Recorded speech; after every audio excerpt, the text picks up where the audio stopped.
방송에서 제공하는 투자 정보는 투자 판단에 대한 조언입니다. 방송에서 제공하는 주식의 가치, 가격 상승 및 가격 하락에 대해서는 방송사에서 보장하지 않습니다.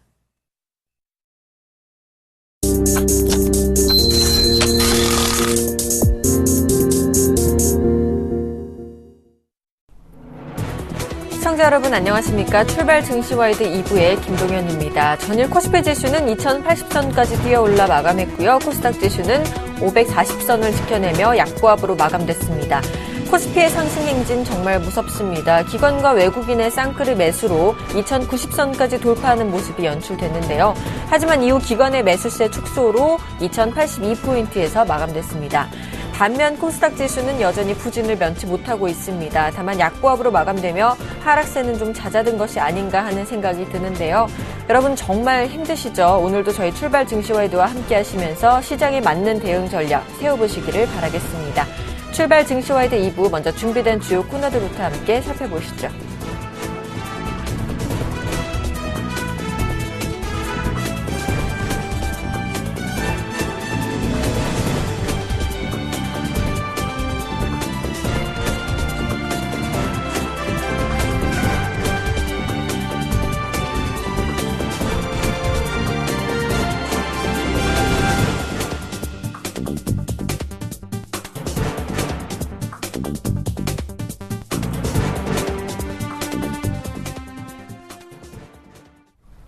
넘버원에게 듣는다 시간입니다. 현대증권의 류용석 투자전략팀장과 전화 연결해 보겠습니다. 팀장님 안녕하십니까? 네, 안녕하십니까? 네, 7월 FOMC 정례회의 결과가 드디어 나왔습니다. 양적 완화 규모를 월 100억 달러 추가 축소하기로 결정을 했는데요. 이런 연준의 경기 부양 지속의 배경에는 고용 시장의 안정이 더 필요하다는 평가가 있었습니다. 자세한 후기 부탁드립니다. 예, 금번 FOMC 7월 회의에서도요, 내용은, 이전과 좀 비슷하게, 전개가 됐고요. 결과도 예상했던 테이퍼링 100억 달러 축소, 그래서 남은 금액이 이제 250억 달러 자산 매입이 되겠고요. 이 속도라면 아마 10월 말에는, 테이퍼링도 종료될 것 같습니다. 9명의 그 연준위원 가운데 1명은, 상당 기간, 저금리 정책 기조를 유지한다는, 정책 성명서 문구를 삭제하겠다는 의견을 낸 것이 좀 특이한 사항이 되겠고요. 근본적으로 테이퍼링을 하되 기준금리와 관련된 인상 논의는 없었습니다. 이런 측면은 아무래도 고용시장에 있어서의 장기 실업률 등 질적인 측면의 개선, 특히 임금 상승률의 미흡 등이 아직은 기준금리 인상과 거리가 있다는 신호로 볼 수 있기 때문에 당분간 시장의 가장 큰 근간이 되는 이제 출구 전략의 시작인 기준금리 인상은 시장에서 좀 변수로는 제외되지 않나 이렇게 보고 있습니다.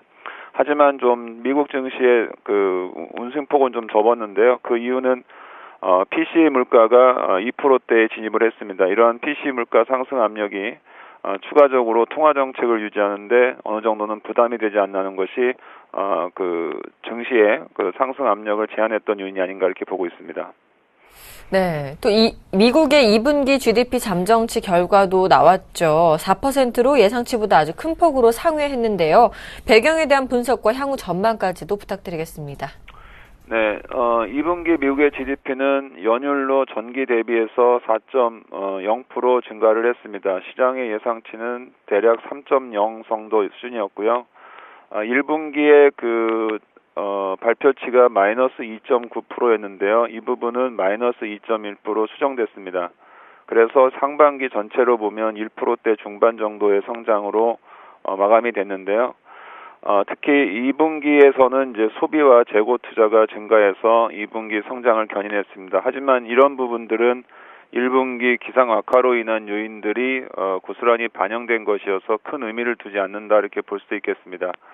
2분기에 이제 성장률 자체는 4.0에서 높음에도 불구하고 상반기 전체로 보면은 1%대 중반이어서 아직은 미국이 성장이 그 예상했던 것보다는 조금 낮은 성장이라는 측면이 있고요. 어찌 보면 통화 정책과의 관련해서 보면은 성장 위험에 대한 잠재적 위험 때문에 오히려 통화 정책을 미뤘던 이유도 아닌가 이렇게도 볼 수 있습니다. 네, 이제 국내 증시 얘기를 좀 해보겠습니다. 코스피 지수가 나날이 고공행진을 이어가고 있습니다. 어제는 2090포인트 장중 터치하는 모습까지 보여주면서 2100선이 코앞에 두고 있는데요. 현재 시장에 대한 진단과 함께 시장 상단을 어느 정도로 보면 좋을지 2200선까지도 가능할지 좀 짚어주시죠. 예, 대외적으로 먼저 보면 앞서 FOMC처럼 미 국채 금리가 안정될 수 있는 유동성 환경이 계속 지속되고 있고요. 특히 신흥국에 대한 채권 스프레드도 되게 하향 안정화돼 있어서 외국인들이 신흥시장에 대한 위험 선호가 이어질 수 있는 환경은 적어도 3분기까지는 유지될 가능성이 높습니다. 특히 한국 증시의 할인 요인이었던 중국의 성장 둔화가 어느 정도 지표와 유동성 공급을 통해서 해소될 수 있기 때문에요. 할인 요인의 제거 또한 증시의 대외적인 측면에서는 긍정적입니다. 내부적인 요인들이 더 강해 보이는데요. 익히 아시는 것처럼 현재 정부의 정책이 성장이라는 측면과 함께 가계의 수입 증대, 그리고 기업의 배당 확대, 또 다양한 자산 시장의 규제 완화 등을 내포하고 있기 때문에요. 이런 부분이 그동안 한국에는 정책이 없었다는 비판을 좀 새롭게 정책 변수로 만들어갈 수 있었다는 점, 이런 점들을 감안해 보면 증시의 투자 심리는 상당 기간 동안 유지될 가능성이 높습니다. 핵심은 역시 지수를 끌고 있는 외국인이 얼마나 더 많이 사준화가 될 것 같고요. 반대 입장에서는 어느 시점에 환매 물량이 집중되나인데요. 저희들이 판단은 2150까지는 외국인 매수가 좀 강화되고 펀드 환매는 좀 약화될 가능성이 높다고 보고 있습니다. 또 하나는 이제 심리적으로 조금 대형주들이 가파르게 상승하고 쏠렸다는 측면들이 이격 부담으로 작용하지 않나, 이런 부분인데요. 단기 이격에 대한 부담은 있겠지만 이격에 대한 부분을 재매수로 할 수 있는 수급적 요인도 아직은 강하기 때문에 추가 상승에 대한 기대는 높고요. 삼성전자가 오늘 배당을 500원 발표했는데요. 이거 외에도 삼성전자의 다른 정책 코멘트가 여부라든가 이런 부분들이 가미된다면은 시장의 배당 성향에 대한 부분 또한 그리 증가할 수 있어서 3분기 중에 2200을 저희들은 보고 있는데요. 적어도 2150까지는 상승하지 않나, 이렇게 좀 전망을 하고 있습니다. 자, 얼마 전만 해도요, 코스닥 중소형주들이 대세였습니다. 하지만 최근에는 또 시장의 판도가 뒤바뀌면서 대형주들의 강세가 눈에 띄는데요. 이런 대형주들의 강세 언제까지 이어질까요? 예, 소형주들은 2012년 이후에 대형주들이 박스권에 갇혀 있는 동안 꾸준히 순환적으로 상승해온 측면이 매우 강합니다. 반면에 대형주는 2, 3년간 박스권에 있었고요. 일부 업종 같은 경우는 오히려 지수보다 하락하는 장기 소외를 겪었는데요. 근본 대내외적인 환경 변화가 이들 장기 소외 대형주라든가 박스권에 갇혀있던 대형주들이 시장을 이끌 수 있는 변화 요인으로 작용하고 있어서 대형주들의 바닥 탈피 이후에 추가 상승이 충분히 가능하다고 보고 있습니다. 특히 악재보다는 호재에 반응하는 수준이 강하고요. 특히 PER 밸류보다는 PBR 수준에 대한 기대가 높기 때문에요. 대형주들에 대한 가치 평가 문제는 좀 더 이어질 가능성이 높습니다. 특히 이제 대안으로 생각했던 꾸준히 소형주나 코스닥 시장이 8월 초중반까지는 실적 시즌을 진행하기 때문에 아무래도 대형주에 대한 긍정적 심리가 우세하지 않나, 이렇게 보고 있습니다. 네, 대형주 강세가 이렇게 지속되고 있는 상황 속에서 투자 전략은 어떻게 세워보면 좋을지 궁금합니다. 사실 개인 투자자들은요, 코스닥이나 중소형주들을 많이 들고 계실 텐데요. 지금이라도 대형주로 좀 갈아타야 하는지 앞으로의 전략 좀 세워주시죠. 예, 갑작스럽게 소형주 랠리에서 대형주로의 전환이 있어서 좀 혼돈스럽긴 한 측면이 있습니다. 그렇지만 일단 시장의 변수가 7월 최경환 경제부총리의 정책 변화와 다양한 대외적인 이슈와 결합이 되어 있기 때문에요. 계속적인 원래의 상태인 소형주 상승과 대형주의 반락으로 나타나기는 쉽지 않아 보입니다. 오히려 대형주의 주가 상승 패턴을 보면 단기적으로는 빠르게 오르고요. 순차적으로 보면은 순환 상승하는 패턴을 반복하고 있다는 점을 주목할 필요가 있는데요. 따라서 먼저 올라가는 종목의 추격 매수보다는 대형주 내에서 먼저 상승하고 조정을 받는 이격 조정 과정에 있는 길목짓기 대응도 충분히 생각해 볼 시점이다, 이렇게 보고 있습니다. 업종 관련해서는 일단 배당을 많이 줄 수 있는 기업들에 대한 주목이 계속 이어질 가능성이 높고요. 특히 정부가 공언했듯이 공기업에 대한 배상 우선을 좀 주목할 필요가 있어 보입니다. 그 밖에는 자동차 업종이라든가 금융업종이 시장의 중심이 아닐까, 이렇게 보고 있습니다. 네, 지금까지 현대증권 류용석 투자전략팀장과 함께 얘기 나눠봤습니다. 도움 말씀 감사합니다. 네, 감사합니다.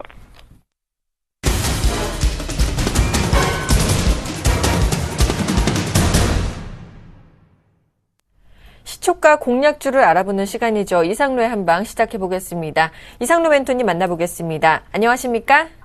예, 반갑습니다. 이상로입니다. 네, 반갑습니다. 지난주 수요일에는 추천주가 없으셨더라고요. 따라서 오늘 AS 해주실 종목은 없으시고 현재 총 승률은 9승 9무 5패십니다. 오늘장 시초가 5% 공략주 바로 제시해 주시죠. 예, 맞습니다. 일단 제가 시장의 지금 상황을 간단하게 조금 먼저 말씀을 조금 드리겠습니다.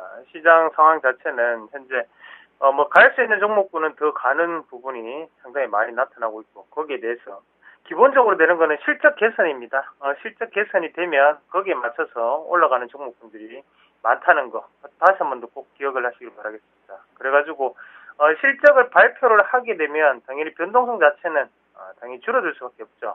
그리고 대신 안정적인 수익을 창출할 수 있습니다. 실적 개선 그 부분 꼭 참고하시고, 철강업종이 그래서 크게 올라갈 수 있었고, 그리고 금융업종이 그랬기 때문에 크게 올라갈 수 있었습니다. 그리고 기아차라든지 현대차, 그리고 삼성전자 실적 발표를 했지만 악재가 반영이 됐다고 생각을 하고, 그래서 또 다시 올라갈 수 있었다는 거 꼭 기억을 하시길 바라겠고요. 지금 우리가 한번 생각을 한번 해보시면요. 지금 현재 오늘 말씀을 드릴 종목은 현대 EP입니다. 현대 EP를 말씀을 드릴 건데요.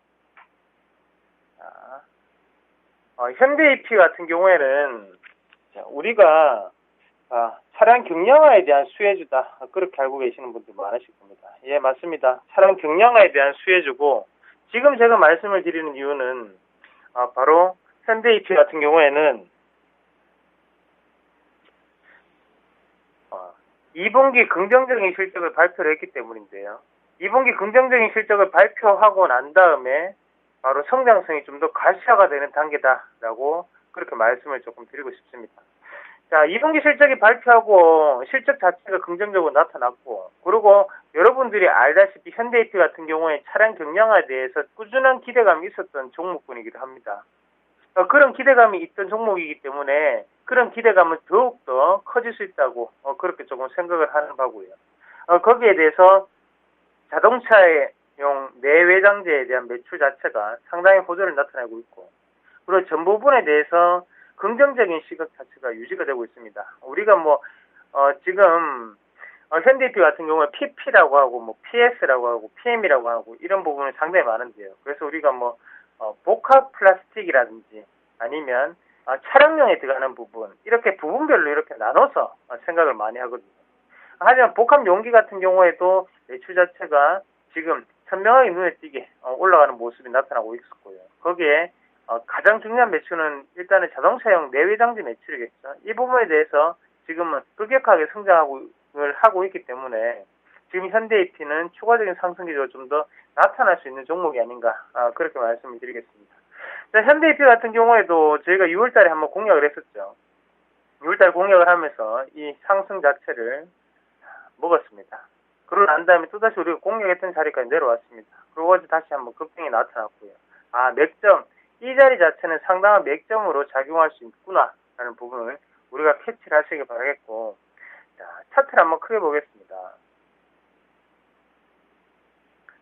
차트를 크게 보시면요, 항상 이 자리 자체가 여러 번의 지지와 저항이 반복했던 구간입니다.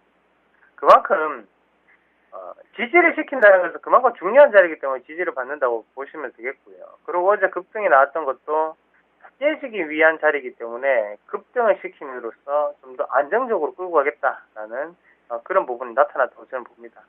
자, 지금 한번 볼게요. 시가 자체가 떠서 시작하는 부분도 아니고요. 적당한 부분을 시작을 하는데, 우리가 요거 시초가 공략 똑같이 들어가시면 되겠고, 또 목표가는 플러스 5%, 그리고 손절가는 7,300원 말씀드리겠습니다. 자, 시장은요, 정말 명석합니다. 그리고 똑똑하고, 우리가 이 시장을 어느 정도 시장에 맞춰서 가기 위해서는 지금 시장의 분위기가 뭔지를 살펴보실 필요가 있습니다. 지금 시장의 분위기는 실적입니다. 자, 경기 부양 정책 좋다고요. 그런 기대감은 노출이 됐습니다. 그러면 그 부분에 대해서는 일단 제하고 난 다음에 지금부터 발표를 할 수 있는 거는 뭐냐? 바로 실적이겠죠. 그래서 이 실적 자체를 악재의 선반영 효과를 이용을 하는지, 아니면 실적 개선 추이 자체를 좀 더 긍정적으로 바라보고 이용을 하는지, 그것은 종목군마다 다를 수 있습니다. 그 부분 자체를 좀 더 파악을 하셔가지고 관심 있게 보시면 이번 7월달, 8월달, 그리고 9월달, 10월달까지 큰 수익 낼 수 있는 그런 실적 개선의 장이 아닌가 그렇게 말씀을 드리겠습니다. 자, 오늘도 즐거운 매매 하시고 오늘도 꼭 수익 나시길 바라겠습니다. 고맙습니다. 자, 지금까지 샘플러스 이상로 멘토와 함께 오늘장 시초가 공략주 현대 EP까지 들어봤습니다. 도움 말씀 감사합니다.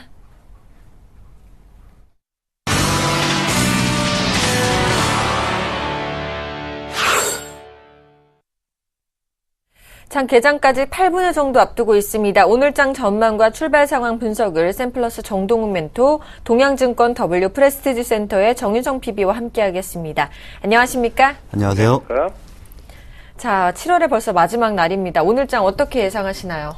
오늘장 현재 코스피 지수는 소폭 상승한 0.01% 정도 상승한 2082포인트에서 예상가를 알리고 있습니다. 오늘장은 최근에 대형주 랠리가 지속되면서 특히나 외국인의 러시가 지속되고 있는데 대형주 순환매 장세가 연출이 됐습니다. 그런데 어느 정도 업종마다 대형주들이 한 번씩 순환매를 돌면서 상승한 분위기를 마감하는 그런 시점이 되지 않았느냐 저는 이렇게 판단을 하고 있기 때문에 오늘장 대형주들은 하루 정도는 쉬어갈 공산이 굉장히 크다 이렇게 말씀을 해드릴 수가 있을 것 같습니다. 특히나 삼성전자가 중간 배당 500원 전년 수준의 중간 배당을 결정함으로써 역시나 배당 부양책, 정부의 배당 부양책 의지로 인해서 모멘텀이 있겠지만 사실상 전년도와 똑같은 배당을 실시한다 이러한 관점 하에서는 오늘장 삼성전자가 상승하기에는 조금 무리가 있겠다 이렇게 생각하면서 코스피도 삼성전자와 함께 같이 쉬어갈 공산이 크다 이렇게 정리를 해드리도록 하겠고 그 다음 코스닥은 0.37% 정도 하락한 539선에서 예상가를 알리고 있습니다. 현재 코스닥이 전일장에 바닥권을 다지면서 약보합권에서 조금 마감을 했는데 현재 예상가 자체가 0.3%, 0.4% 하락 출발 예고하고 있는 것은 역시나 서울 반도체가 어닝 쇼크로 인해서 7%, 8% 정도의 하락 출발을 예고하고 있기 때문이다 이렇게 정리해 드리도록 하겠습니다. 이제는 중소형 개별주 이제 과감하게 탈 시기는 아니다 이렇게 정리해드리면서 실적 모멘텀이 있는 종목들은 오히려 중소형 개별주 현재 시점에서 이제 잡아가는 그런 전략이 필요한 시기가 아닌가 이렇게 정리를 해드리도록 하겠습니다. 네, 요즘 코스피 보면요, 외국인들의 수급이 굉장히 좋죠. 매수세가 무섭습니다. 특히 기관도 이제는 순매수세로 돌아선 흐름인데 이 흐름 양매수 언제까지 이어질까요? 저는 추가적으로 이어질 가능성이 크다 이렇게 말씀을 드리고 싶습니다. 예전에 일본의 아베노믹스가 나왔을 때 일본의 니케이 지수가 100% 가까운 상승을 보였습니다. 현재 최경환 노믹스라고 하는 이제 한국발 부양책이 나오면서 외국인의 러시가 시작되고 있는데 제가 지난주에 한번 얘기를 해드렸습니다. 이제는 대만의 가권 지수보다 한국의 코스피 지수가 외국인의 시각으로 봤을 때 메리트가 더 생기는 시점이다 이렇게 말씀을 해드렸는데 역시나 외국인의 시각으로 봤을 때 메리트가 생긴 이유는 배당 정책에 있지 않았느냐 저는 이렇게 판단을 하고 있습니다. 저는 이러한 정부의 부양책 의지로 인해서 은행주도 추가 상승이 가능하겠지만 공기업 위주로 추가 상승이 가능하다 이렇게 말씀을 드리고 싶습니다. 왜냐하면 정부가 민간 회사채도 역시나 배당 정책을 배당을 확대하는 정책을 실시하겠지만 1차적으로 공기업 위주로 배당 정책을 확대하려는 그런 움직임을 보일 가능성이 크기 때문에 대표적으로 한국가스공사, 한국전력 이런 종목들의 공기업 위주로 주가 상승 랠리가 펼쳐질 가능성이 크다 이렇게 말씀드리면서 전반적으로 민간 기업으로 이전이 된다면 역시나 전차 군단 이러한 시가총액이 굉장히 큰 종목들까지 상승세를 이룰 가능성이 크다 이렇게 말씀을 해드리고 싶습니다. 종합하자면 국내 코스피 지수 장기적으로 상승할 가능성이 연말까지 굉장히 크다 이렇게 말씀을 드리고 싶습니다. 네, 그렇다면 지금 말씀하신 종목군들 조금 눌릴 때마다 추가로 지금이라도 매수를 해야 될까요? 예, 그렇습니다. 저는 대형주는 만약 오늘장 쉬어간다면 충분히 매수가 가능한 시점이다 이렇게 말씀을 드리고 싶습니다. 그리고 제가 최근에 눈여겨보는 업종 이제는 조선주 다시 봐야 된다 이렇게 말씀을 드리고 싶은데 조선주가 전일장 현대중공업, 현대미포조선 어닝 쇼크로 인해서 정말 급락세를 보였습니다. 역시나 예상하지 못했던 어닝 쇼크 실적이 나왔기 때문에 급락을 했었는데 작년도 하반기를 생각한다면 국내 조선사들 굉장한 수주 모멘텀이 있었습니다. 이러한 수주 모멘텀이 실적으로 연결되는 시점이 이르면 올해 하반기다 이렇게 말씀을 드릴 수가 있기 때문에 이제는 2분기만큼의 실적 쇼크는 없을 것으로 전망되면서 만약에 현재 시점보다 5%에서 10% 내외로 하락한다면 충분히 PBR 저가 수준까지 내려가는 수준이다 이렇게 감안한다면 추가적인 하락보다는 추가적인 조정이 나온다면 이제는 조선 업종 매수로 봐야 되는 시각이 옳지 않나 이렇게 말씀을 드리고 싶습니다. 네, 전일장 같은 경우가 매수 기회였다고 보면 되겠네요. 알겠습니다. 제 정유성 PB님께 오늘장 강세 예상 업종도 여쭤보겠습니다. 예, 오늘 강세 예상 업종 자동차와 철강주들을 말씀을 드리겠습니다. 우선은 철강 쪽들 상당히 안 좋은 업황 쪽으로 계속적으로 알고는 있지만 하지만 수출 쪽에 대한 부분이 계속적으로 좀 살아나고 있는 부분을 체크가 할 수가 있고요.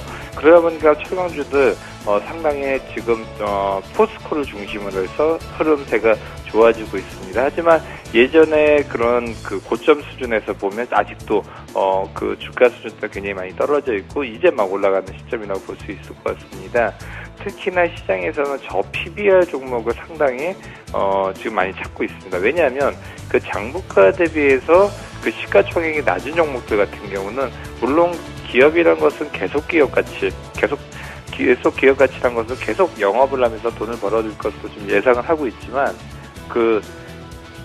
나중에는 앞으로도 계속적으로 좋아질 수 있는 그런 부분도 볼 수가 있기 때문에 앞으로도 12개월 PR이라든지 아니면 PBR 쪽으로 본다라고 하면 계속적으로 그 철강주들도 봐야 된다라고 할 수 있을 것 같습니다. 두 번째는 그 자동차주들을 말씀드릴 수 있을 텐데요. 자동차주들 같은 경우는 그 현대모비스가 전년 동기 대비해서 실적 이익 상향 부분이 상당히 좋아지고 있습니다. 그러니까 결론적으로 말씀드리면 현대차, 기아차보다 부품주다 특히나 현대모비스 같은 경우 상당히 좋아지고 있다. 특히 그동안 자동차주들의 주가를 계속 눌렀던 가장 큰 요인이 환율, 특히 원화 강세에 대한 부분이었는데요. 이런 부분이 시장에서 우려했던 것들보다는 그렇게 크진 않다라고 볼 수 있기 때문에 나중엔 또 지금 계속적으로 봐야겠지만 환율 하락했던 것이 그렇게 MS에서 또 여타 글로벌 자동차 플레이어들에 비해서 그렇게 가격 경쟁력에서 밀리지 않았다라는 부분은 이제는 자동차주들 한 번쯤은 환율 부분도 어느새 원화 강세 기조에서 조금씩 변동이 있는 부분도 볼 수 있기 때문에 자동차주들 분위기가 예전하고 좀 달라질 수 있는 가능성도 상당히 크다라고 할 수 있고요. 가장 중요한 거는 현대차, 기아차 그렇게 많이 오르지 않고 이익 대비해서 주가 부분 상당히 저평가되어 있다는 부분이 가장 큰 메리트일 것 같습니다.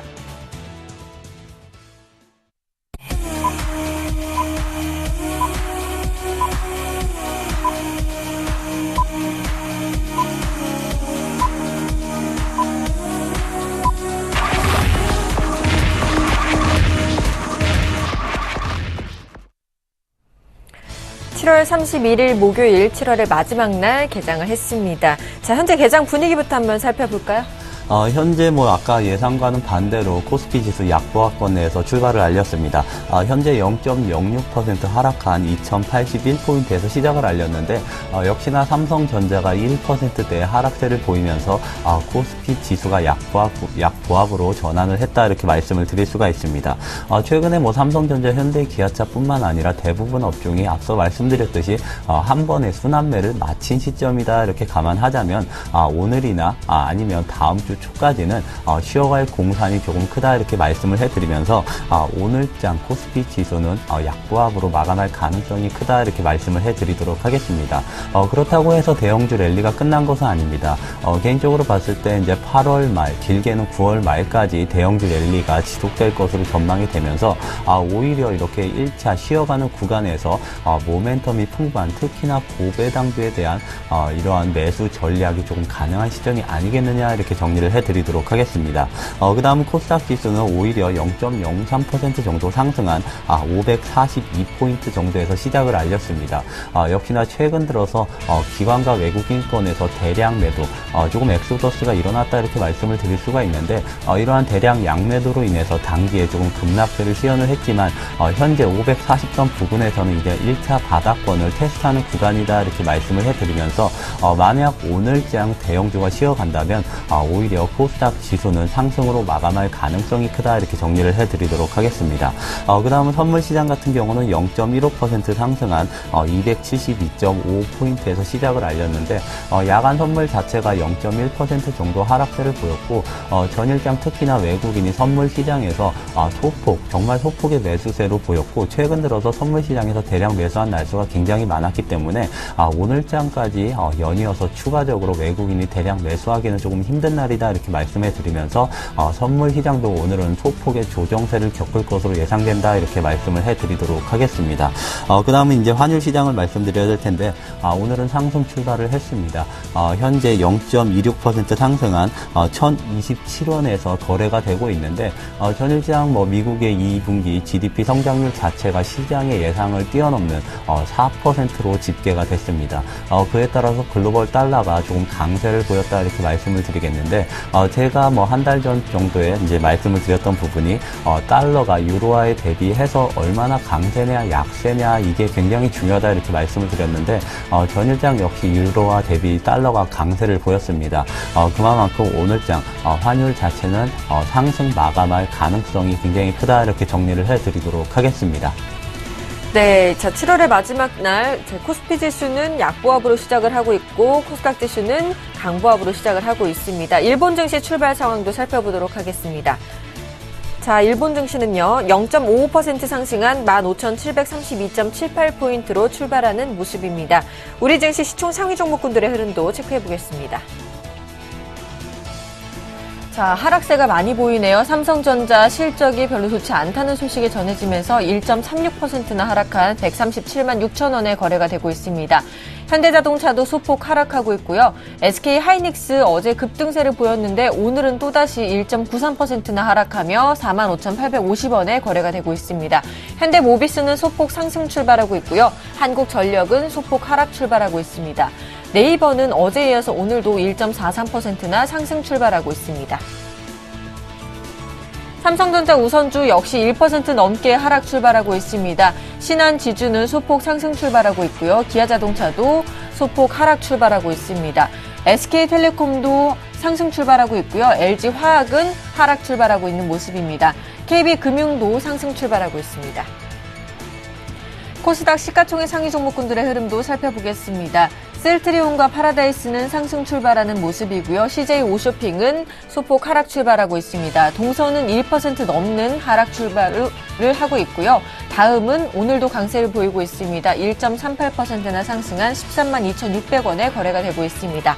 GS 홈쇼핑주들 오늘 좀 안 좋네요. 소폭 하락 출발하고 있습니다. 자, 정윤성 PB님께서 현재 업종별 분위기 좀 살펴봐 주실까요? 예, 우선 코스피 종목들을 보시겠는데요. 대부분의 업종에서 강세의 움직임을 보여주고 있습니다. 하지만 IT 업종, 특히나 삼성전자를 중심으로 했던 종목들, 그다음에 자동차 완성체 업체, 그다음에 한국전력공사나 한국가스공사 같은 유틸리티 업종에서는 소폭 밀리고 있고요. 그 외의 종목들 단에서 강한 모습을 보여주고 있습니다. 가장 강한 모습 보여주고 있는 섹터는 증권 섹터입니다. 동양증권과 KTB 투자증권 모두 3에서 4%대의 급등의 움직임을 보여주고 있고요. 그 외의 여타 증권 업종들도 상당히 강한 모습 보여주고 있습니다. 이 밖에도 또 눈에 띄는 종목이 또 다른 금융 섹터인 은행, 금융지주사 업종인데요.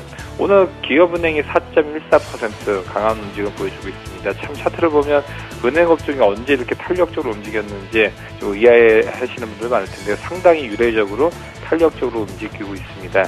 이 밖에도 우리금융 같은 경우도 3.25% 강한 움직임 보여주고 있고요. 하나금융지주, KB금융, JB금융 모두 강보합권의 움직임을 보여주고 있습니다.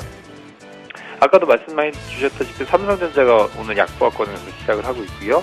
서울반도체가 오늘 마이너스 11%대의 급락을 좀 보여주고 있습니다. 이 밖에도 SK 하이닉스 좀 최근 들어서 좀 뷰가 조금씩 바뀌고 있는 부분을 볼 수가 있는데요. 오늘도 약보합권을 시작을 하고 있습니다. 하지만 LG그룹단의 IT 쪽은 강한 모습 보여주고 있습니다. LG전자 1.5%, LG노텍, LG디스플레이 모두 강보합권의 움직임을 보여주고 있습니다.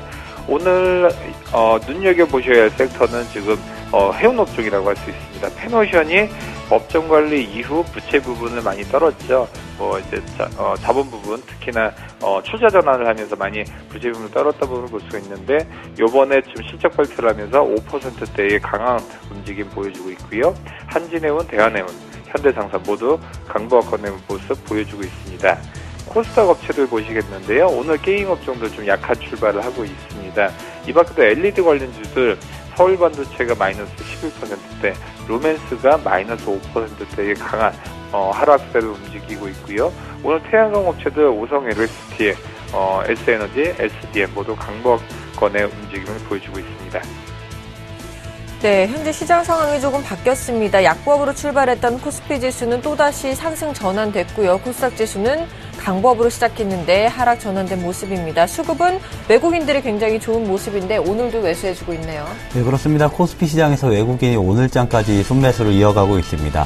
현재 외국인이 358억 원 정도 순매수를 보여주고 있는 반면에 기관과 개인이 각각 119억 원 그리고 237억 원 정도 순매도를 보여주고 있다, 이렇게 말씀을 해드릴 수가 있을 것 같습니다. 이제는 완연하게 외국인이 코스피 시장을 지배하고 있다, 이렇게 말씀을 드릴 수가 있는데, 제가 앞서 말씀드렸듯이 8월 말까지, 최소한 8월 말까지는 이러한 외국인 수급이 조금 양호한 쪽으로 전개될 가능성이 크다, 이렇게 말씀드리면서 저평가 구간에, 특히나 PBR 저점 부근에 있는 이런 대형주 공략하기에 조금 알맞춤하다, 이렇게 말씀을 해드릴 수가 있을 것 같습니다. 그 다음은 코스닥 시장 같은 경우는 오늘장까지 외국인과 기관이 순매도를 보여주고 있습니다. 현재 외국인이 80억 원 그리고 기관권에서 44억 원 정도 순매도를 보여주고 있는데, 어느 정도는 외국인과 기관의 순매도 규모가 줄어들고 있는 형국이다, 이렇게 말씀을 드리겠는데, 오늘장 초반 이렇게 강하게 매도되는 이유는 역시나 서울 반도체 영향이다, 이렇게 말씀을 해드릴 수가 있기 때문에 기타 다른 업종, 기타 다른 개별 모멘텀이 있는 그런 중소형 개별주 같은 경우는 수급만 보고 매도해야 되는 시기는 아니다, 이렇게 정리를 해드리고 싶습니다. 그 다음은 선물시장, 오늘장 외국인이 매수를 보여주고 있습니다. 현재 740계약 정도 순매수를 보여주고 있고, 기관권에서는 이제 30계약 정도 순매도를 보여주고 있다, 이렇게 말씀을 해드릴 수가 있는데, 오늘장까지 외국인이 선물시장에서 대량 매수하기는 조금 기대하기는 힘든 시점이다, 이렇게 말씀을 해드리면서 오늘장 선물시장 약보합으로 마감할 가능성이 크다, 이렇게 다시 한번 정리를 해드리도록 하겠습니다. 네, 이렇게 수급시장 살펴봤고 이제 외환시장 흐름도 살펴보도록 하겠습니다. 유진투자선물의 소병호 연구원과 전화 연결해 보겠습니다. 안녕하십니까? 네, 안녕하세요. 네, 오늘 외환시장이 3원 30전 상승하면서 출발했는데요. 현재 분위기 어떻습니까? 네, 금일 환율은 미국 달러 강세 영향으로 인해서 3월 20전으로는 1027원 50전에 장을 시작하였습니다. 어제 뉴욕 시장에서 달러하는 FOMC의 비둘기파적 성명에도 미국 GDP 호조와 고용지표 안정화로 인하여 대부분 통화에 강세를 보였습니다. 이 영향으로 1개월로 NDF에서 달러원 환율은 달러 강세 영향으로 상승세로 마감하며 1030원대에서 최종 호가되었습니다. 어제 서울 한시 종가 대비 스왑 포인트를 고려하면 4원 20전 정도 상승한 수준입니다. 이로 인하여 금일 환율도 상승 출발한 모습을 보였습니다. 어제 FOMC는 성명을 통하여 현 통화 완화 정책을 수개월 동안 유지한다고 밝히면서 비둘기파적인 모습을 취하였습니다. 그러나 미국 경제에 대한 긍정적인 평가와 인플레 목표치에 근접했다고 밝히면서 조기금리 인상에 대한 여지를 남겨놨습니다. 거기다가 어제 발표된 미국 GDP가 예상치보다 높게 나오면서 서프라이즈한 결과를 보였습니다. 거기다가 고용지표가 예상치보다는 안 좋았지만 안정화되고 있다는 평가로 인하여 조기금리 인상에 대한 기대로 글로벌 달러는 강세를 보였습니다. 거기다가 아르헨티나의 신용등급 하향과 채무 유예기간 만료도 매수 심리를 금일 자극할 것으로 보여집니다. 아시아 시장에도 이 분위기는 계속될 것으로 보여져 금일 환율은 상승 쪽으로 무게가 실릴 것으로 예상하고 있습니다. 또한 이번 주 발표된 금통위 의사록 공개로 인하여 8월 금리 인하에 대한 기대감도 더욱 커져 매수 심리를 자극할 것으로 보여져 최근 내고로 인한 하락세가 다시 상승세로 전환할 수 있을 것으로 보여집니다. 다만 월 마지막 거래일인 오늘 대부분의 월말 내고 물량이 처리되었을 것으로 보여지나 남아있는 물량이 얼마나 출회할지 여부에 따라서 상승폭을 결정할 것으로 보여지고 있습니다. 거기다가 미달러 강세로 인해 1,030원대로 진입 시 대기하고 있는 매고 물량이 있어서 1,030원대에서 상단은 어느 정도 제한될 수 있을 것으로 보여지고 있습니다. 또한 계속되는 코스피 상승과 외국인들의 순매수 영향 또한 상단을 제한할 것으로 보고 있습니다. 따라 금일환율은 금리 이슈로 인한 글로벌 달러 강세 영향으로 1,030원대 진입을 시도할 것으로 보여지나 월말 남아있는 내고 출회 여부에 따라서 상승폭이 결정되는 상승세가 이어가는 시장이 될 것으로 예상하고 있습니다. 금일 예상 레인지는 1,023원에서 33원 사이입니다. 네, 지금까지 유진투자선물의 소병화 연구원과 함께 외환시장 동향 살펴봤습니다. 도움 말씀 감사합니다. 네, 감사합니다.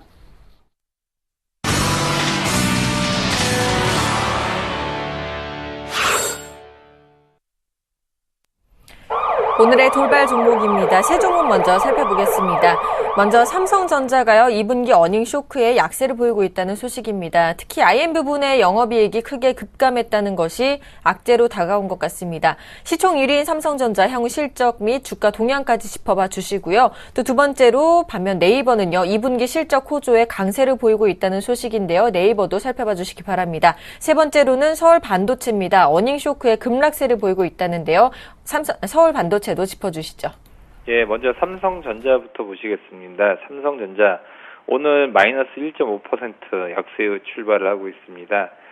먼저 중간 배당 규모가 예년과 같은 500원 수준에서 결정되면서 실망감이 지금 작용한 것으로 보고 있습니다. 특히 2분기 영업이익이 7조 1,900억 원을 기록을 했는데요. 전년 동기 대비해서 24%가 감소한 수치입니다. 그렇기 때문에 앞으로도 시장에서 삼성전자에 대한 실망감은 앞으로 좀 계속되지 않을까 생각을 하고 있고요. 이러한 시기는 조금 길어질 수도 있다. 그렇기 때문에 삼성전자의 부분은 상당히 박스권 내에서 계속 갇혀져 있는 그런 움직임일 가능성이 굉장히 크다라고 볼 수 있을 것 같습니다. 두 번째 말씀드릴 종목은 네이버인데요. 네이버. 우선 오늘 좀 강보권의 움직임을 보여주고 있는데 2분기 호실적에 의해서 강세 움직임을 보여주고 있습니다. 2분기 영업이익이 전년 동기 대비해서 38%가 증가한 1,912억 원을 지금 기록을 했고요. 당기순이익도 68%로 당기순이익 감소를 했었습니다. 우선 좋은 부분은 라인의 호조세가 이런 부분에서 연인을 하고 있는데요.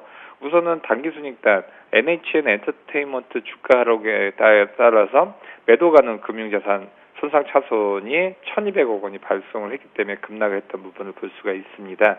그렇기 때문에 시장에서도 지금 네이버 같은 경우는 계속적으로 해외 진출이 계속적으로 이루어지기 때문에 상당히 좋게 보고 있지만 이런 시가총액이 상당히 많이 올라와 있는 부분, 그러니까 외국인들도 당연히 싼 종목들을 좋아한다는 부분이 여실히 나타나고 있습니다. 네이버 회사 굉장히 좋고 해외 진출에 대한 부분도 좋습니다. 하지만 회사가 좋더라도 주가가 좋지 않으면 사진 않습니다. 그렇기 때문에 외국인들 눈치 보기를 하고 있고 어느 정도 좀 시가총액이 작아질 때까지 좀 기다리고 있는 부분이 포착이 되고 있다라고 볼 수 있기 때문에 네이버 같은 우선 갖고 계신 분들 같은 경우는 보유를 하셔도 장기적으로 문제는 없겠지만 단기적으로는 좀 재미없을 수도 있다라고 말씀드릴 수 있겠습니다.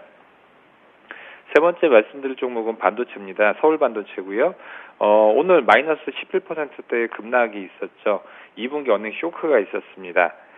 상반기 영업이익이 130억 원으로 전년 동기 대비해서 55%가 감소를 했습니다. 우선은 LED 쪽, 우선 누구나도 좋은 쪽으로 보고 있지만 하지만 실적 부분 상당히 이런 실망 매물이 계속적으로 출회가 되고 있는 상황이고요. 오늘 서울 반도체뿐만이 아니라 루멘스 같은 경우도 마찬가지입니다. 결론적으로 뭐냐면 아까도 네이버도 말씀드렸지만 회사는 굉장히 좋습니다. 서울 반도체도 분명히 LED 쪽에서의 최고의 대장주라고 할 수 있지만 주가가 그만큼 많이 올라와 있다는 거죠. 그렇기 때문에 시장에서는 서울 반도체가 주가가 메리트가 있다. PER 부분이 시장 대비해서 저평가가 되어 있다고 느낄 때까지는 언제든지 실망 매물이 나올 수 있다는 점은 명심하시길 바라겠습니다. 네, 세 종목 더 살펴보도록 하겠습니다. 첫 번째로 기업은행입니다. 실적 호조와 배당 매력의 7거래일째 상승세를 이어가고 있다는 소식이고요. 두 번째로 효성입니다. 2분기 깜짝 실적에 강세를 보이고 있다는 소식입니다. 특히 섬유 쪽 실적이 좋았다고 합니다. 또 세 번째로는 한국항공우주인데요. 방위산업 성장 수혜주 부각에 역시 강세를 보이고 있다는 소식입니다. 세 종목 살펴봐 주시죠. 네, 먼저 기업은행 먼저 말씀을 해드리도록 하겠습니다. 기업은행이 오늘장까지 4%대 초강 강세를 보여주고 있다 이렇게 말씀을 해드릴 수가 있습니다. 이러한 기업은행이 아니라 은행주들이 최근에 왜 이렇게 강세를 보이느냐 이렇게 조금 의아해하시는 분들이 계신데 글로벌적으로 한번 말씀을 해드리자면 정부의 부양책이 나오면 항상 가장 먼저 오르는 게 은행주다 이렇게 말씀을 해드릴 수가 있습니다. 우리나라만의 국한된 얘기가 아니라 미국에서 부양책이 나온다면 미국의 은행주들이 급등세를 보입니다. 그리고 일본에서 부양책이 나오면 일본의 은행주들이 급등세를 보입니다. 최근에 나왔던 최경환 랠리, 최경환 노믹스에 의해서 한국발 이러한 부양책에 의해서 최근에 기업은행을 비롯해서 이러한 은행주들이 굉장히 발빠르게 상승세를 보여주고 있다 이렇게 말씀을 해드릴 수가 있는데 구체적으로 말씀을 해드리자면 최경환 노믹스에서 발표가 됐듯이 DTI, LTV 이러한 부동산 완화 정책에 의해서 은행주들 이러한 은행주가 실적이 개선될 것이다 이렇게 기대감을 갖고 있다 이렇게 말씀을 해드릴 수가 있을 것 같습니다. 기업은행 같은 경우는 오늘장까지 5%대 강세를 보여주고 있는데 저는 추가적인 상승이 가능하다 이렇게 말씀을 해드릴 수가 있을 것 같습니다. 이러한 정부 주도의 부양책 같은 경우는 단발성이 아닙니다. 장기적으로 이제 정권이 지속되는 한 장기적으로 지속되는 게 이러한 정부 부양책 모멘텀이다 이렇게 말씀을 해드릴 수가 있는데 기업은행이 최근 들어서 주가가 정말 급등을 보였지만 아직까지 PBR 0.7배 수준입니다. 예전에는 0.5배, 0.6배 수준의 정말 저평가 상태였다 이렇게 말씀을 해드릴 수가 있는데 아직까지 0.7배 저평가 수준에 머물러 있기 때문에 실적 개선 기대감과 그리고 PBR 저가 부분 그리고 정부의 부양책 이 세 가지를 생각한다면 기업은행 자체가 정말 2만 원까지 단계에 갈 수 있는 그런 여력도 있는 게 기업은행이다 이렇게 정리를 해드리면서 기업은행 같은 경우는 오늘장 추가적으로 급등세를 보여주고 있기 때문에 신규 매수는 조금 힘들겠지만 만약에 1차 조정권에 들어온다면 충분히 매수 가능한 그런 종목이다 이렇게 말씀을 해드릴 수가 있을 것 같습니다. 그 다음은 이제 효성에 대해서 말씀을 드려야 될 것 같은데 효성이 오늘장 2.5%대 강세를 보여주고 있습니다. 2분기 호실적 덕분에 오늘장 강세를 보여주고 있는데 오히려 3% 정도에 시작한 시가가 현재는 2.5% 어느 정도는 차익 실현 매물이 나오고 있다 이렇게 말씀을 해드릴 수가 있을 것 같습니다. 시장에 어느 정도 효성의 2분기 어닝 서프라이즈 실적을 기록할 것이다 이 부분에 대해서 사실상 지난주 한 2주 전부터 말이 나왔던 게 효성이다 이렇게 말씀을 해드릴 수가 있습니다. 그에 따라서 선침했던 그런 일부 개인 투자자나 기관 투자자가 역시나 일부 차익 실현하는 것이다 이렇게 말씀을 해드릴 수가 있는데 완연하게 실적 시즌입니다. 실적이 좋은 종목은 추가적으로 외국인 수급에 의해서 더 랠리를 펼치는 장세이기 때문에 저는 효성 같은 경우도 추가적인 상승이 가능하다 이렇게 말씀을 해드릴 수가 있습니다. 제가 8월 말 늦으면 9월 말까지 대형주 랠리가 지속될 가능성이 크다 이렇게 한번 말씀을 해드렸는데 그 이유는 중국에 있습니다. 중국의 경기가 8월 말 늦으면 9월 말까지 굉장히 양호한 쪽으로 흘러갈 것으로 전망이 되고 있기 때문에 중국과 굉장히 밀접한 화학 부분 역시나 8월 말이나 9월 말까지 주가 흐름은 양호할 가능성이 굉장히 크다 이렇게 정리해 드리면서 효성 같은 경우도 오늘장 차익 매물이 나오고 있지만 역시나 한 달, 두 달을 내다본다면 추가적인 상승이 가능한 그런 대형주이다 이렇게 정리를 해드리고 싶습니다.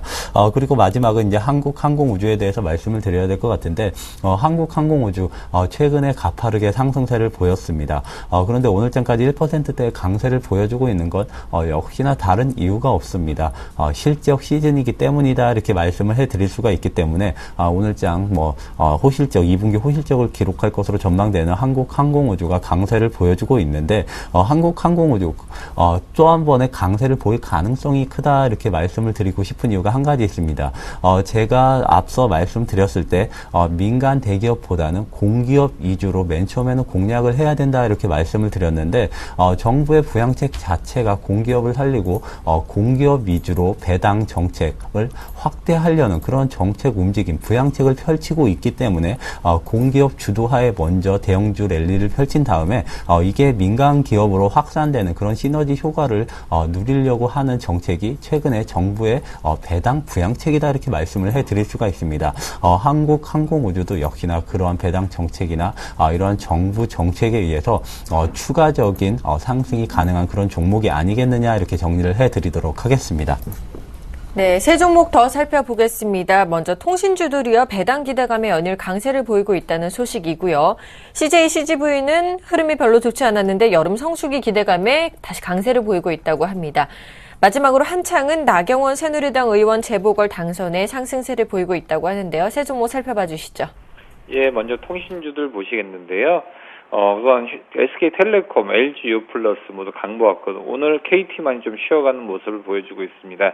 KT가 쉬어가는 이유는요, 어제 6.5%라는 급등이 있었기 때문이라고 좀 판단이 됩니다.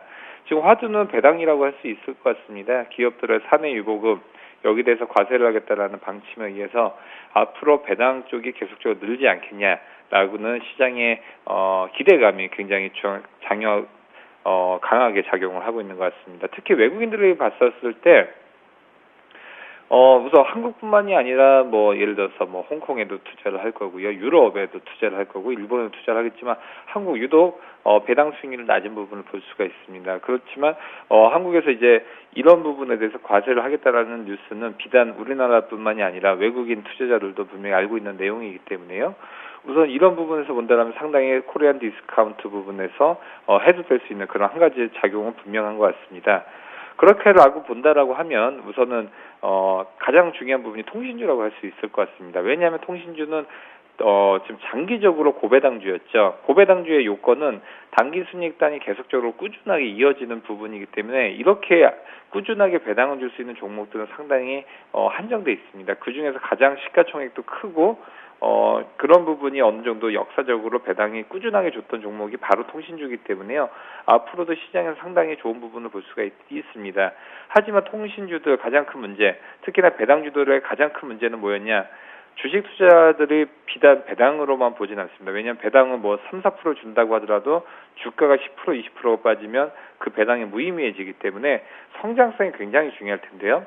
통신주들 같은 경우 성장성 부분이 그래도 어느 정도 받칠 수 있다. 왜냐하면 스마트폰으로 넘어가면서 ARPU, 그러니까 가입자당 연매출액 같은 경우 상당히 늘어나고 있고, 그 요금제 부분도 상당히 예전보다는 늘어나고 있는 부분을 볼 수가 있기 때문에 앞으로도 통신주들 배당주로서뿐만이 아니라 성장주로서도 가능하다라고 보이기 때문에 항상 포트폴리오 이내에서는 좀 놔두시길 바라겠고요. 최근에는 SK텔레콤이 가장 많이 올랐던 부분을 볼 수가 있기 때문에 KT 같은 것과 SK텔레콤을 많이 올랐던 것들은 좀 줄여주고 KT 같은 것들을 좀 담아주고 하는 그런 매매도 좀 유효해 보입니다.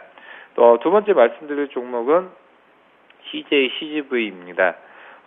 최근 들어서 영하, 특히나 여름 때의 그 성수기로 인해서 주가 상승이 좀 강세의 움직임을 보여주고 있는데요.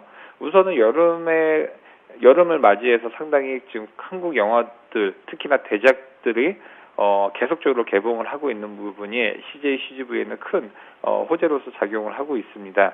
특히 3분기부터는 영업이익 부분이 플러스로 이제 전환을 할 것으로 보여지고 있기 때문에 시장에서는 상당히 좋게 보고 있지만 CJ, CGV 상당히 박스권에서 갖춰져 있지만 성장성이 그렇게 보여지지도 않고 그다음에 주가가 싸다는 것도 좀 모르겠다, 의문시가 된다라고 볼 수 있기 때문에 이런 종목들은 좀 관망세로 좀 하시길 바라겠습니다. 세 번째 말씀드릴 종목은 한창인데요. 한창. 우선은 종목 또 좀 많이 들어보신 적도 없으실 가능성이 굉장히 큰데요. 이 종목이 오늘 2.8% 올랐던 부분은 나경원 새누리당 의원이 재보궐에 당선이 됐기 때문입니다. 우선은 이 한창의 최승환 대표이사 같은 경우는 나경원 한나라당 의원과 서울법대 82학번 동기로 알려지면서 테마주로 묶였는데요. 이제는 시청자 여러분들 이런 테마성은 이제 더 이상 매매는 이제 하지 않고 이런 것들은 이제 졸업을 하시길 바라겠습니다. 왜냐하면 매매를 하시는 분들 초기 때는 이런 것들을 매매하는 것은 이해가 되지만 이것들을 주식 투자한 지 3년, 5년 되신 분들이 아직까지 이것을 매매한다라는 것은 발전이 없다는 겁니다. 이제는 조금씩은 실적이라든지 그런 것들을 보면서 좀 내용이 있는 그런 종목들로 매매를 하시길 바라겠고요. 이런 종목들은 그냥 이런 테마성에 묶여 있겠다라는 부분만 체크만 하시고 넘어가시길 바라겠습니다. 네, 세 종목 더 살펴보도록 하겠습니다. 첫 번째로는 강원랜드입니다. 그러니까 계속 사상 최고가 행진을 이어가고 있는데요. 배당 확대 기대감에 신고가를 기록했다는 소식입니다. 두 번째로는 현대상선입니다. 현정은 그룹 회장의 방북 신청 소식에 역시 강세를 보이고 있다는 소식입니다.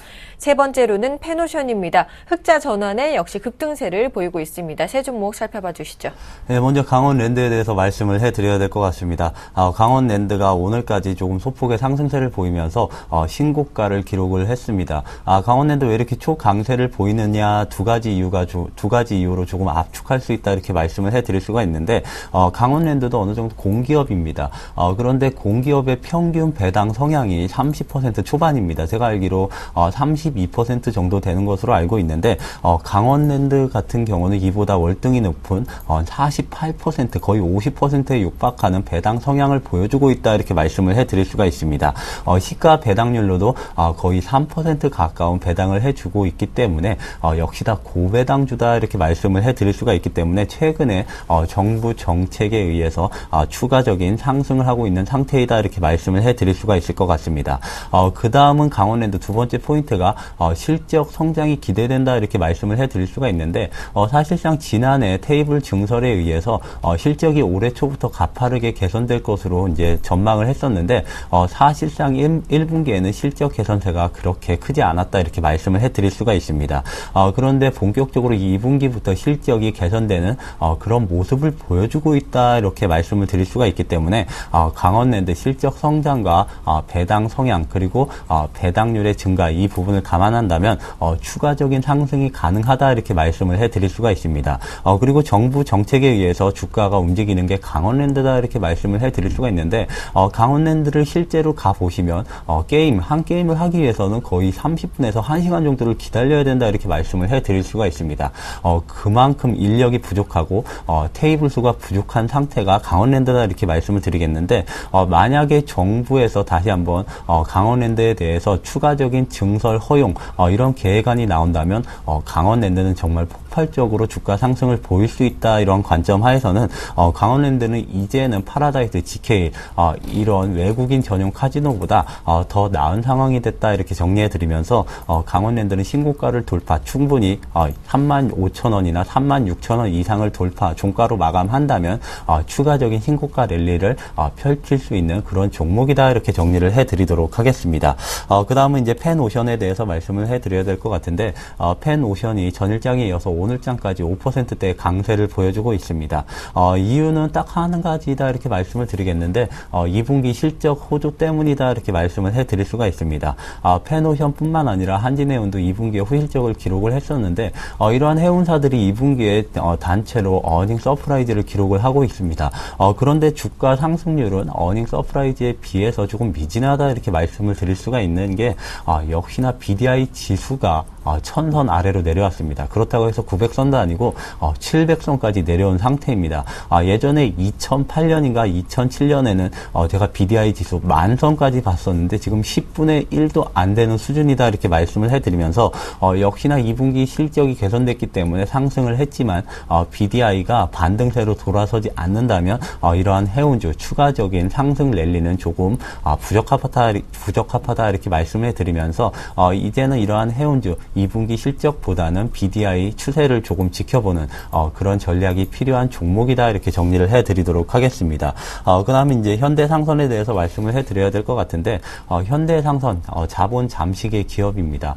이제는 시가총액이 2조 원 가까이 되는 대기업이지만 테마에 의해서 움직이는 게 현대상선이다 이렇게 말씀을 해드리겠는데 오늘도 현대그룹 회장 현정은 회장이 방북 신청을 했다 이 이슈로 인해서 2, 3%대 강세를 보여주고 있는데 현재 시점에서 절대적으로 접근을 하지 말아야 하는 종목이 현대상선이 아니겠느냐 이렇게 짧게 정리를 해드리도록 하겠습니다. 네, 세 종목만 더 살펴보겠습니다. 첫 번째로 안철수 테마주가 재보궐 패배에 일제히 약세를 보이고 있다는 소식이고요. 또 두 번째로는 전자결제주가 카카오의 악재에 연일 급락세를 면치 못하고 있다는 소식 전해드리겠습니다.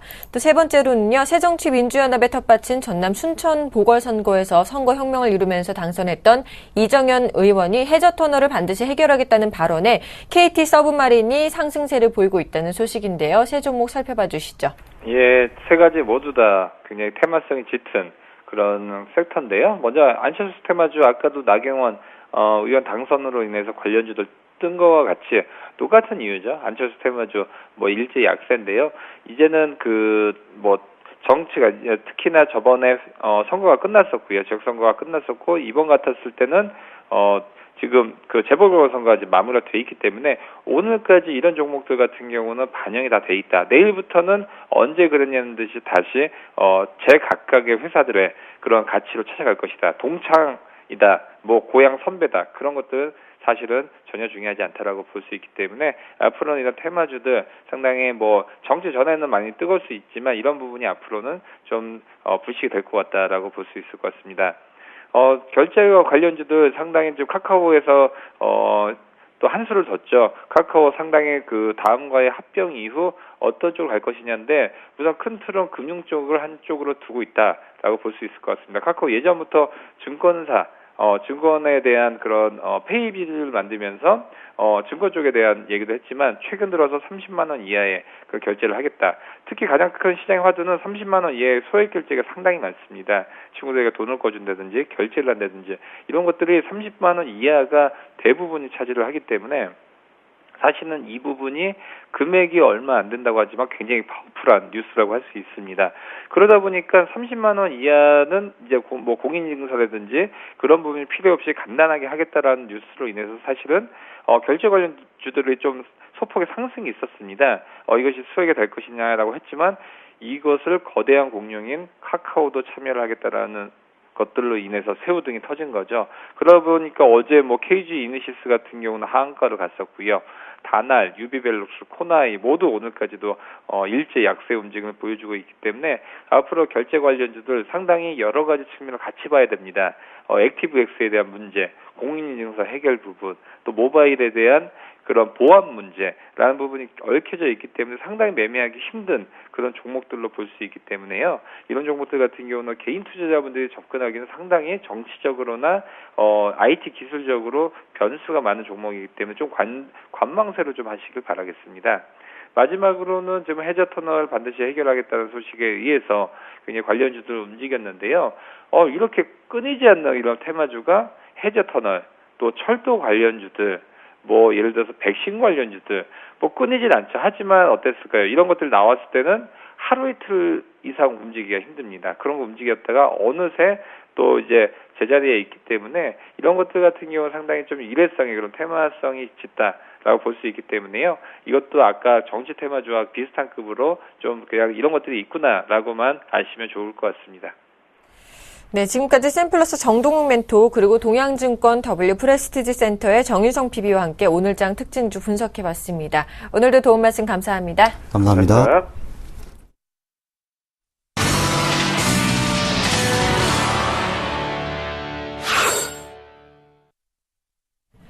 네, 5인의 투자 전략 시간입니다. 먼저 화면으로 전략 함께 만나보시죠. 최희승 차장님입니다. 조정을 염두할 시점이다라고 말씀해 주셨고요. 두 번째로는 정영훈 팀장님입니다. 단기 급등에 따른 매물출의 압박 가능성이 높다라며 조심하자라고 전략 세워주셨습니다. 세 번째로 김혜란 연구원입니다. 지수는 숨고르게 국면의 전망을 보였고 외국인들의 집중 매수 업종에 관심을 가져보자라고 말씀해 주셨고요. 자, 네 번째로는 김현겸 주식팀장님입니다. 자, 코스닥 수급이 악화됐다. 완화 시에 관심을 좀 가져보자라고 전략을 세워주셨습니다. 마지막으로 안상현 대리님입니다. 아르헨티나 디폴트 우려가 염려된다. 현금 50대, 주식 50포트를 유지하며 관망 장세를 좀 가져보자라고 전략을 세워주셨습니다.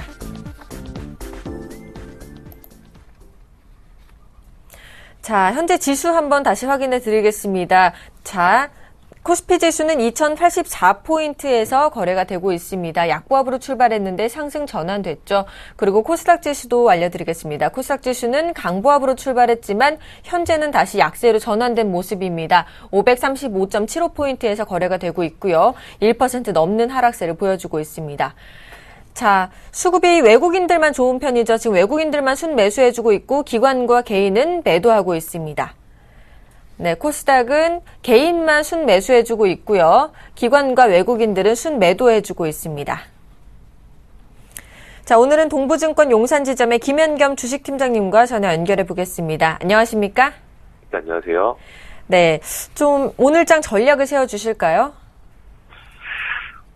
미국 시장에서 오늘 FOMC 회의와 이제 경제지표, 중요한 경제지표가 발표가 됐죠. FOMC 회의에서는 지난달과 특별하게 다른 언급은 없었는데요.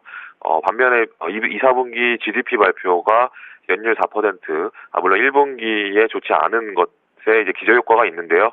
그래도 3% 예상에서 그것보다 큰 폭의 상승으로 결과가 나왔는데요. 이것에 따라서 미국 10년만기 국채금리가 하루 만에 거의 10bp 가량 급등하는 그런 모습을 보였고요.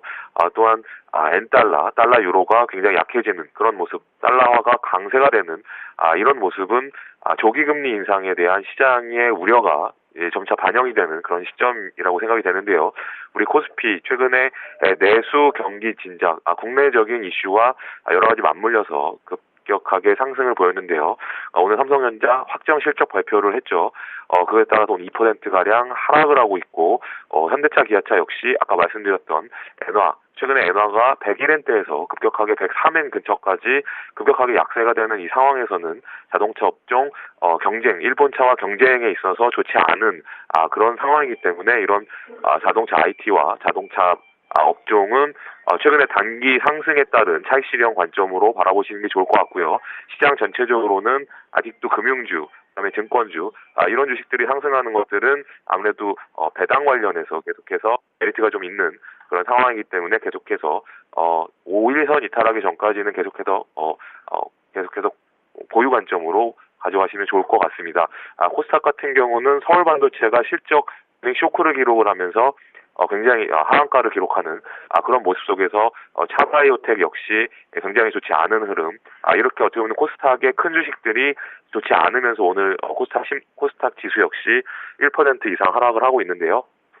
코스닥 같은 경우도 좀 이런 수급을 계속 체크하시고 최근에 많이 빠졌다고 함부로 들어가시기보다는 항상 수급을 체크하시고 대응하시는 그런 방법이 좋을 것 같고요. 일단 200일선까지는 좀 열어놓고 하방을 열어놓고 대응하시는 그런 방법 필요할 것으로 보입니다. 오늘 중국 시장이 어저께 좀 숨고르기가 나왔죠.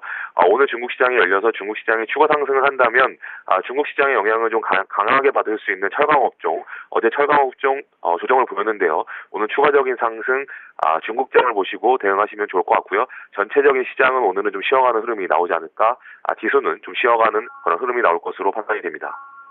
네, 지금까지 동부증권 용산지점의 김현겸 주식팀장님과 함께 오늘장 핵심 전략 세워봤습니다. 도움 말씀 감사합니다. 네, 감사합니다.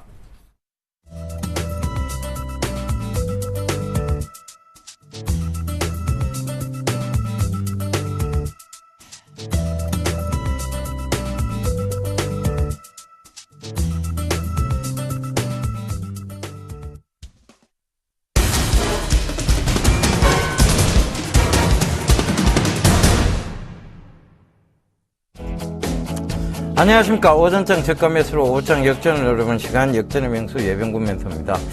자, 오전장 저가 매수라는 말이 참 무색할 정도인데요.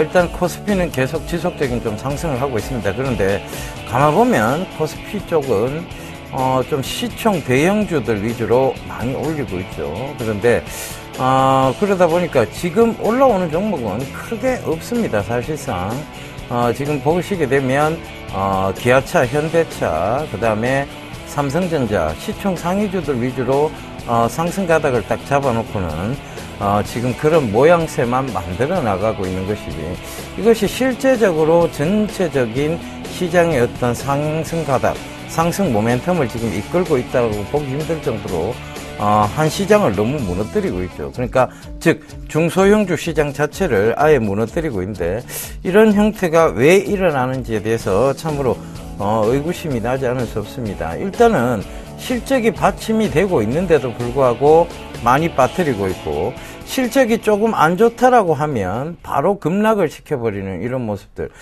실적이 그렇다고 안 좋다고 해서 적자 전환이 되지 않았는데도 불구하고 오히려 신저가를 막 만들어 가면서, 그것도 며칠간의 급락으로 인해서 신저가를 만드는 모습들, 이런 것들은 과연 그럼 이렇게 진짜 이 정도로 우려가 될 만큼 시장이 과하게 반응을 해야 되느냐, 과하게 언더슈팅을 해야 되느냐에 대한 부분입니다.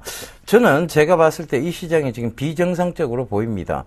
결과적으로 시장이 전체적으로 보면 코스닥 시장 쪽에서의 실적 성장주가 있음에도 불구하고 그 실적 성장에 대한 부분들은 전혀 반응을 받지 못하면서 오히려 전체적인 시장에서 그냥 일괄 매도하는 쪽의 분위기가 나타나고 있다는 점도 참 위험하게 짝이 없다고 보여집니다. 지금 코스피 지수가 올라가고 있는데요. 이게 올라간다고 해서 과연 이게 제대로 된 상승이냐에 대한 부분입니다. 자, 단기적으로 보면 유럽계 한머니 자금들이 들어온 것 같아요. 유럽계 한머니 자금들은 결과적으로 선물에서의 방향성만 정해놓고 그리고 지수 대형주 위주의 배팅을 하는 그런 자금들이 높습니다. 그러다 보니까 지금 굉장히 지수는 올리고 있는데 실제적, 상대적 체감은 오히려 지수가 빠지고 있는 것으로 받아들이셔야 됩니다. 지금 전체적인 시장 자체는 떨어지고 있어요. 그러나 지수만 올리는 종목들만 계속해서 나오고 있다는 것. 그래서 이것이 과연 언제까지 이어질 때 비정상적인 구간은요 오래 가지는 않습니다. 결과적으로 정상적인 구간으로 늘 역사적으로 반복하듯이 회귀를 했는데 그 점도 꼭 좀 참고를 해보셔야 될 것 같습니다. 제가 오늘 간다 훅 간다 날인데요. 오늘은 이게 왜 시장을 이렇게 해석하면 안 되는가에 대한 부분만 여러분들께 말씀드리도록 하겠습니다. 시장이 단순 저평가라고 해서 오른 주들이 있습니다. 그 단순 저평가란 인식으로 올랐다는 것은 결과적으로는 이 저평가라는 구간에서 자 실적이 수반되지 않으면 또다시 한번 주저앉습니다. 그래서 제가 시장 전체적인 상승 가닥으로 본다면 이런 종목들도 같이 동반 상승할 수는 있으나 결국은 뾰족산을 그릴 것이다. 대형주의 지금 실적이 수반되지 않는 대형주의 부분들에 대해서는 반드시 성장성을 체크를 하셔야 될 것 같고 이런 것은 이 실적이 수반되지 않은 대형주 일부 종목군들의 상승은 단순 기술적 반등이라고 보시면 될 것 같습니다. 저는 시장에서 분명히 심지를 굳건히 가지고 가야 될 시기라고 보여지고요. 금융주, 증권주의 이런 반등들은 대세 상승 전에 일부 현상들일 뿐입니다. 늘 대세 상승이 강하게 오기 전에 나타났던 현상이 뭐였느냐 하면 금융주, 증권주의 반등이었습니다. 그것이 먼저 있고 난 다음에 금융주, 증권주에서 매기가 빠지면서 다른 종목군들로 전부 옮겨 타죠. 그런데 그 점을 꼭 좀 참고를 해보셔야 될 것 같고요. 이것이 그럼 대세 상승전 현상이라면 이런 기이한 현상들 구간에서 내가 흔들려야 되느냐에 대한 부분입니다. 물론 지금 어떤 업황적인 측면에서 지금 좋지 않은 얘기들이 나와서 급락이 나오는 종목군들이 있습니다. 그런 것들은 다시 한번 체크를 해보셔야 되는데요. 예를 들면 지금 조명산업 쪽에 LED 쪽은 지금 대장주가 무너지기 시작하면서 전체적인 하락을 가져오고 있고 그 다음에 두 번째로 지금 그 전자결제 시장이죠. 이 전자결제 시장의 패러다임 쪽의 어떤 변화로 인해서 나타나는 부분은 좀 민감하게 반응을 하셔야 될 것 같습니다. 그렇지만 나머지 과연 실적 성장주에 대해서 우리가 이렇게까지 민감하게 반응을 할 필요가 있느냐에 대한 부분입니다. 분명히 실적이 올라오고 있고 실적이 수반되어 가고 있음에도 불구하고 오히려 주가를 빼고 있습니다. 이것은 결과적으로 반드시 정상적인 구간으로 회귀를 합니다. 이것을 의심할 필요는 없을 것 같고요. 일단 이러한 현상들이 나타나고 있다는 것은 유감스러운 일입니다만은 결과적으로 거래대금이 너무 부재하다 보니까 거래대금 자체가 없다 보니까 서로 눈치를 보고 있을 따름이라고 보여집니다. 자, 여러분 개인, 기관, 외국인 이것을 3주체라고 얘기를 합니다. 증권시장에서. 그런데 여기서 제일 돈이 많은 것은 개인입니다. 그런데 개인은 응집력이 없죠. 기관하고 외국인은 응집력을 발휘를 합니다. 한쪽으로 옮겨 탔다가 한쪽으로 옮겨 타고 이런 것을 반복을 하죠. 자, 이것 때문에 흔들리기 시작해버리면, 즉 외국인과 기관의 수급만 쫓아다니다가는 큰 코 다치는 시장이 바로 이 시장입니다. 자, 그들은 언제든지 옮겨 탈 준비를 하고 있고 그들은 언제든지 지금 일괄 매도를 통해서 지금 코스닥 쪽에서 코스피를 옮겨 타는 듯한 모습을 보입니다. 서로 눈치를 보는 거죠. 개인이 이쪽으로 다시 코스피 쪽으로 오면 그들은 어김없이 코스피에서 개인에게 물량을 떠넘기고 코스닥으로 갑니다. 자, 응집력이 없다 보니까 자, 여러 가지로 흔들리는 그런 매매를 할 수밖에 없습니다. 그러나 시장은 지나놓고 나서의 판단입니다. 우리가 1년을 투자했을 때의 전체 금액에 어떤 부분에 변화가 있었는지 그것이 가장 중요한 부분이겠죠. 여러분, 시장 어렵습니다. 물론 여러분들의 심리도 좋지 않을 거라고 생각을 합니다. 마음도 많이 흔들리실 거라고 생각을 합니다.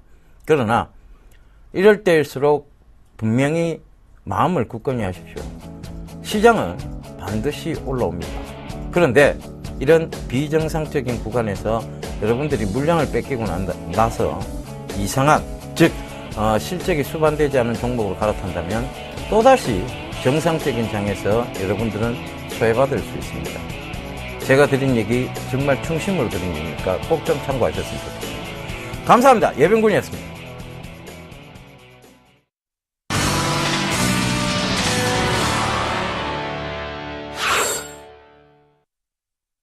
자, 약보합으로 출발했던 코스피 지수는 상승 전환에서 2086포인트에서 거래가 되고 있고요. 강보합권에서 시작됐던 코스닥 지수는 또다시 급락세로 돌아서며 534포인트 선에서 거래가 되고 있습니다.